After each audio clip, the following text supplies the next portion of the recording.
Everybody, Shel Broadnax here with another episode of Stager Talk. I'm super excited today because Patrick Furlow from Florida is joining us. Sans his beautiful wife, Annie Furlow. Of course, he's got her out doing the hustle today. Welcome. Thank you, Shel. It's very nice to be here. And I'm sure Annie would extend her greetings as well, should she be here, but she is on the grind today. Yep, she's grinding. She's bringing home the bacon and she's going to fry it up in a pan later as well. She is. We love bacon. Who does not love bacon? Who does not love bacon? Yes. So let's get real, Patrick. How to achieve success in small and mid-sized markets. That is your session at RESACON. Yes. Can you give everybody a little bit of background about your staging company, where you started, how long ago, and where you are now? Because you guys have a really impressive story. Of course. So Annie started the business back in 2011. So prior to starting Step by Stage Interiors, she was an interior designer for about 8 years. She worked for home builders in the design center, went to school for interior design as well. So she had quite the background that she kind of brought in to staging as well when she started. So her story back in 09, 2010, 11, when the market was crashing and construction was going under and the interior design field, we're getting laid off left and right. Resumes are becoming dime a dozen, but she really loved the field, the real estate field, the staging field. What she decided, like, how can I, stay within this field, really rehab this industry that's gone to what, and enjoy my passion and stay with it. So she actually got into staging. Back then, she got her ASP. She took a 3-day course for that, which was very in depth. Actually in person back in the day when they had it.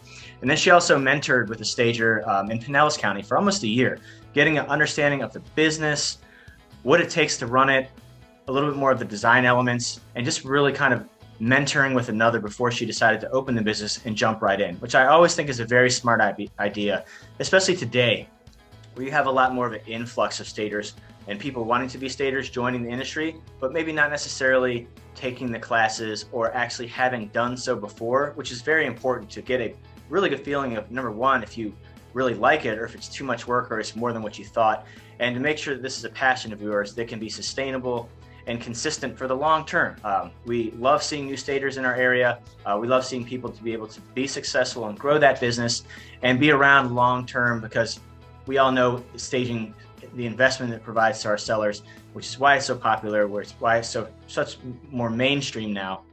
And people are doing it, far more often today than they were 10 or 12 years ago, because it's really classed up and made such a much return on investment. So when she switched into 2011, after her mentorship, she started the business. We started very small. We worked very bootstrap, kind of built our company up small, built as we went. It's certainly different now than it was 10 years ago in regards to different types of wholesale and furniture lines available to stagers they could sign up for. I know with RESA, they had the buying group, which we're members of, which is a super advantageous thing to be part of because it really helps you save a little bit of money on some quality vendors. One of the things that we love about us is our mascot is our pug. And I don't know if you can hear it, but she's actually in the background running, thrashing on my kitchen cabinets because she wants lunch. And she just ate, by the way. She's such a fatty. All she wants to do is eat. I'll quit it. Stop scratching. Come up here. Sorry. That's the best part about doing these Zoom Stager Talk stuff and things live and so on and so forth, because you can get interrupted by your pug. But nonetheless, we really started small. We grew it just very slowly. And after about the first 3 or 4 years, we kind of really reached that exponential curve where it's just one of these, and then it turned into that. In doing so, we made a lot of changes. And some of the things that we talk about in our course is how to be successful in the market that we're in that allowed us to do that. So if you're familiar with Florida, we're sandwiched in between Tampa to our west and Orlando to our right. And then in Polk County and then north and south of that, it's very rural. Even though there are some small cities and towns in between it, it can be a very big challenge to really kind of get people to understand, even today, why staging is so important, how it works, why it's a beneficial platform for them, and the return on investment they can get for that. Shel, can you still hear her scratching? I can. She's fantastic. I love it. Do you want me to go pick her up and put her on my lap so she'll quit scratching? That's totally up to you. We're freestyle today, so let's do it. Let's bring the mascot on camera. Let's check this pug out. Yeah, she wants to see. So here's our mascot. Yeah. She's a keeper. Olive, say hi. Look at it, is Shel. Alrighty then, Olive. I know. So the best thing about with us is one of the well-known things about us in our area is every house that we stage has a pug in it somewhere, whether it's an art piece or a salt and pepper shaker, a mug, a pillow. So a lot of agents, it's funny because when they go out and look for, houses and they're listing them, or their buyer's agents are going out, we'll get text messages at random on like a Saturday at 2 o'clock or a Sunday at 11 from somebody taking a picture of our pug and saying, "Hey, guess where I am?" And it's a lot of fun just to see that. So that's kind of one of the things that it's a little fun story for us, and that we love to share.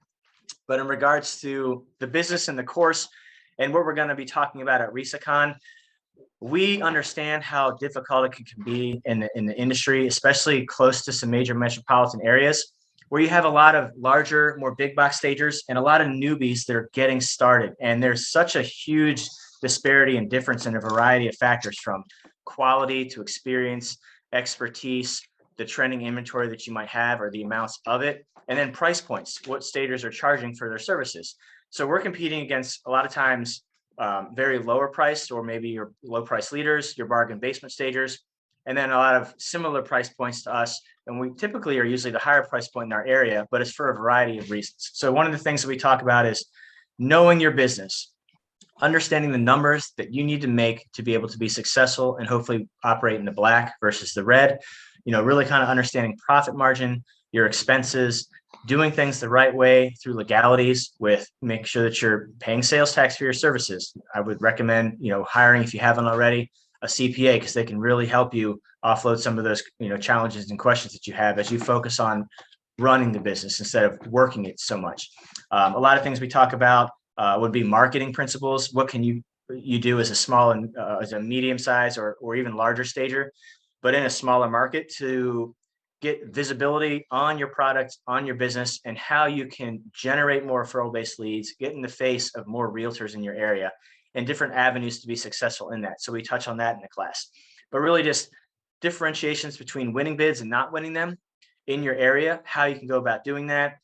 We go over a little bit more about must-have resources in the class, things that we found over our 10 plus years in business that have helped us in our town, which is only about 100,000 in between two cities of millions plus, to really not fall off by the wayside and still compete and still grow and survive, just to make sure, obviously, we can pay ourselves, we can pay our bills, and most importantly, we can continue to give our dog a lifestyle of luxury, but which she very much deserves, because she's constantly begging and demanding for it.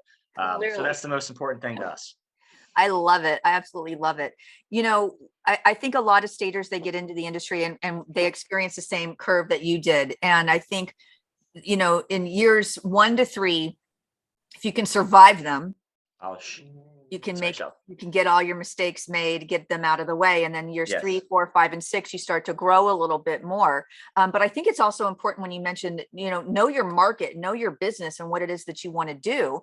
So with so many people getting into the industry and they start out in their earlier years, and they make a lot of mistakes when you first come on, and then you kind of plateau a little bit, and then you're going to really start to grow. So it's super imperative.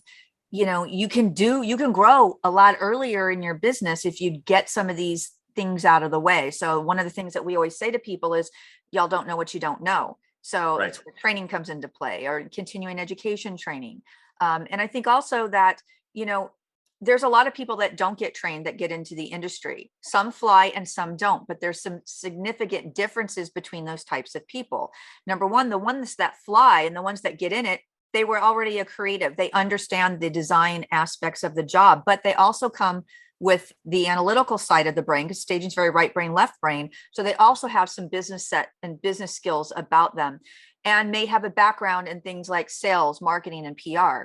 Whereas sometimes when people get into the industry, they might have the eye for the design and can pull off a staging and make the room look beautiful, but they lack the business sense, how to get started, what to charge, what are my profit margins, how do I run an Excel spreadsheet, how do I do a comparative analysis? And so they lack those types of business skills. So people encourage them, get foundation training, get your core training out of the way, because again, you don't know what you don't know. But then also even just some basic business training is also helpful as well. And of course, going to RESACON or getting any type of additional continuing ed webinars that we give, the professional development webinars, the smaller sessions for CE through the education providers. There's so many ways that people can get educated. I know for companies like yours, I've watched you guys grow. I've known Annie, gosh, I don't even know how many years ago this was now. Yeah, it's been a long time. probably at least 4 or 5 years. Yeah, I'd say at least 5. God, it's gone by so fast. It really has. So I met Annie, just so everybody knows. Annie came to a retreat. We did a RESA retreat 5 years ago, probably, where we all did an Airbnb, and we did this mastermind retreat where seasoned people in the industry gave different sessions, and Annie came and participated in that. And I remember thinking to myself, that lady's going somewhere. I remember thinking that, saying to myself, she's going to be somebody in our industry. And since then, we have really just watched you guys soar. And in between that time, you didn't work in the company prior. You had a regular day job, didn't you? And you actually quit your job to do this. I did. I used to be in the uniform and textile industry right out of college for about 7 years. And then 2011, I switched fields and got into education. I used to work for a ground and an online non-for-profit and then for-profit college for 6 years, just kind of really working with teams on the back end of our student services departments. We would help them, our students at the time, prepare for mock interviews, how to read and speak to their resume and better prepare it so as they get ready to switch into the allied healthcare field. And a lot of our students were in their 30s and 40s. So it was a career change for them, or the first time they actually went back to school. They were a lot more prepared to work in some of those entry-level associates and diploma program fields. And we did that. And in 2018, that was when I transitioned from that to Step by Stage. Annie was just getting a lot busier. It was overwhelming for her to be able to handle not just the consultations, but then the stagings themselves, preparing for those, planning those, working on the D stages with the team, and also trying to send out invoices and contracts and all the other different nuances that come along with it. I'm able to take a lot of that off of her plate now that we have a great team in place with our lead stager. We're hiring additional stagers, our moving team. It's a lot more streamlined, and it's very well-oiled machine at this point. And obviously, some of your best assets and also some of the biggest headaches we all know in the business can be your staff, but it can be very difficult, especially now, to find great people, especially movers and stagers that have the experience or the knowledge base of the design skill to stage effectively, and also stage, similar to whatever that staging company's brand is. Like, every staging company is different. They all have a little bit of a different style. For us, we try to focus more on the luxury stagings, the high end, and our work needs to reflect that. And our work is reflective on Annie and the company. A lot of times people don't even say call Step by Stage. They're like, just call Annie. Annie Furlow, yeah. Basically, she'll help you with everything. But I was able to kind of come on board, put all of our eggs in one basket with her, and just really take a lot of the things that she hated being the left brain that I could do as the right brain, and just really work together as a team. And it's a lot of fun working together. You would think that a husband and wife team constantly around 24/7 can be difficult, but we work really well together as a team. It's funny, we'll squabble from time to time. Sometimes we're on the jobs and the employees laugh, but more often than not, we do a very good job of working together and living together at the same time. That's awesome. Well, it's good that you actually like each other. So I know my husband, he manages all the maintenance on the farm, and I work from my basement. We're all in the same house all day long. So every time, I go upstairs, I'm going to see him. So it's not like he's right next to me all day long, because,